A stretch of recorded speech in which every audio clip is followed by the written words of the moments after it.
मैं खुल गया, मैं बोल पड़ा ना, मैं आज तक बोला नहीं हूँ, मैं बोल पड़ा, मैं खुल दिया अगर, तो घर से निकलना मुहाल हो जाएगा। फिर चाहे वो मेरे रिलेटिव हैं, चाहे मेरे दोस्त यार हैं।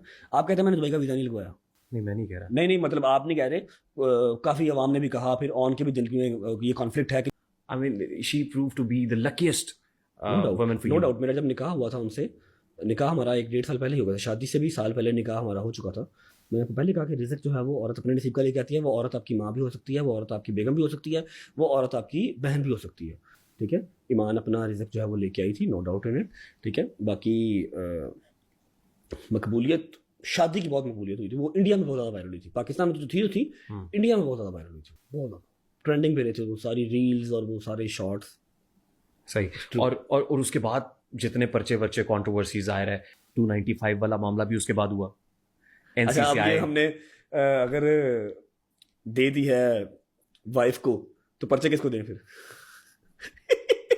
ये आपका नहीं, इस्तेहकाक मेरा है। ऐसा कुछ नहीं है, बस मेरे नसीब में था तो। क्योंकि वो भी आप ही ने कहा था कि बहुत लकी साबित हुई आपके लिए। हाँ, नो डाउट वो लकी ही हैं, मेरे नसीब में था तो वो हो गया, कोई बात नहीं, अल्लाह खैर करेगा, कोई बात नहीं। पर्चे भी बंदों बंदों पे होते हैं भाई, इसमें कौन सी बात है। और चल ही रहे हैं, अभी भी चल रहे हैं। फिर आपको दुबई जाना पड़ा।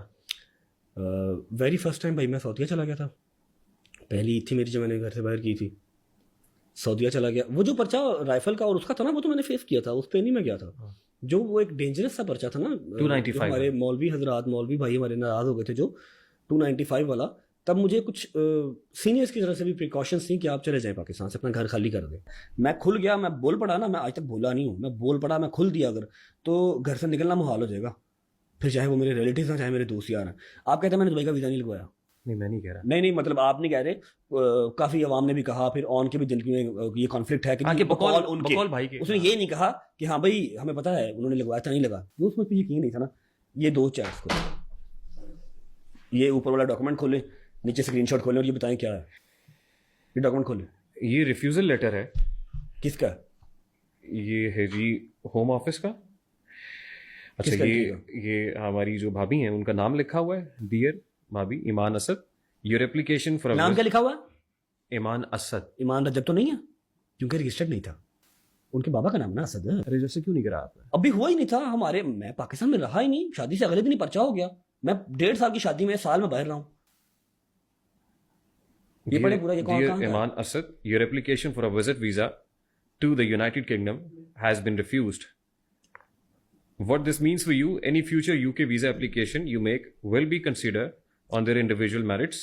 However, you are likely to be refused unless the circumstances of your application in future तो शायद मैं वैसे यूट्यूब भी छोड़ दूँ, सोशल मीडिया में छोड़ दूंगा। ठीक है, मैंने पहले भी ये बात की हुई है, मेरा बहुत शॉर्ट टाइम नहीं है, ज़्यादा टाइम नहीं है मेरा। मैं कोई आप प्राइवेट भी कर गए थे अपना चैनल। वो तो मैंने 11-12 दिन के लिए बंद कर दिया था, सारा सब्सक्राइबर जीरो हो गया था, आवाम बड़ी खुश हुई थी। मैं कहा हो जाए तो क्या है, व्लॉग डाला था तो फिर 3 मिलियन व्यू आ गए थे। तो ये अल्लाह की ज़ात में जब तक चलाना तब तक ही चलना है। मैं लेकिन ये है कि मेरी बहुत शॉर्ट सी लाइफ है सोशल मीडिया पे, मैं बंद कर दूंगा। जब बंद ही कर दिया तो फिर क्या फैमिली व्लॉगिंग, क्या फ्रेंड्स व्लॉगिंग। नहीं, इस फ्रस्ट्रेशन के बाद तो मेरा नहीं ख्याल कि लोग इंस्पायर हो रहे होंगे कि हम फैमिली व्लॉगिंग करें, नहीं भाई, नहीं। हम इस तरह का कंटेंट करें।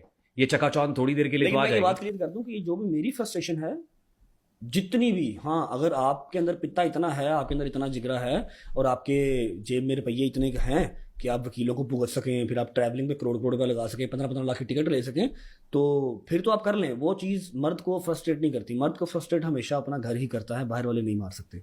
ठीक है, अगर आप कहें कि जी मेरी जो फैमिली के इश्यूज हैं, जो भी मेरा मसला मसाइल है इस व्लॉगिंग की वजह से, तो नहीं भाई। आपकी एजुकेशन आईकॉम है, आईकॉम से भी भाग गई हूँ मैं। ड्रॉप आउट है आईकॉम से भी, आईकॉम पूरा नहीं हुआ, अंडर आईकॉम।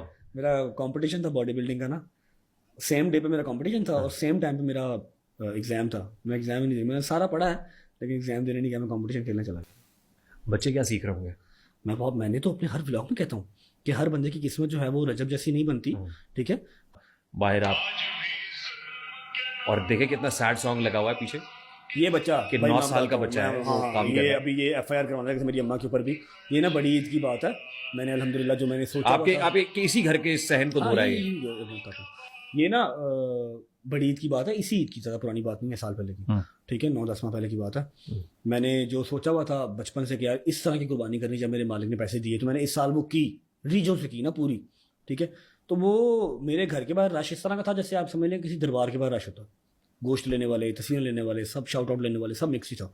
ठीक है, अब ये बच्चा और इसका बड़ा भाई ये हमारे घर पे आए हुए थे सिर्फ ईद के दिनों में काम करने के लिए ना, किसी गांव से आए थे, किसी जो काम करता ना घर पे उसी के रेफरेंस से। कुछ 4 लोग पहले घर पे होते हैं, एक गाड़ी शाड़ी चलाता है, एक मेरे साथ होता है, एक सफाई सफाई करता है। ठीक है, तो वो कम थे ना उस टाइम पे, 15-20 बकरे थे, 4-5 वेड़े थे, एक ऊँट था, तो वो काम करने के लिए लोग कम थे।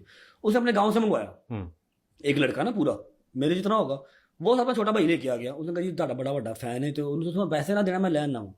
मम्मा ने कहा पुत्र आ जा बस ना, चांद रात से एक दिन पहले वो आ गया। ठीक है, अब अगले दिन मम्मा सफाइयाँ कर रही हैं, अल्लाह की कसम खा के कह रहा हूँ, मैंने मम्मा से पूछा, मैं कहा ये क्या है। ठीक है, मम्मा सफाइयाँ कर रही हैं, मतलब जिस दिन कुर्बानी होगी ना, दूसरे तीसरे दिन, तो बच्चा पीछे से आया, माँ जी मनु फड़ा दो, मैं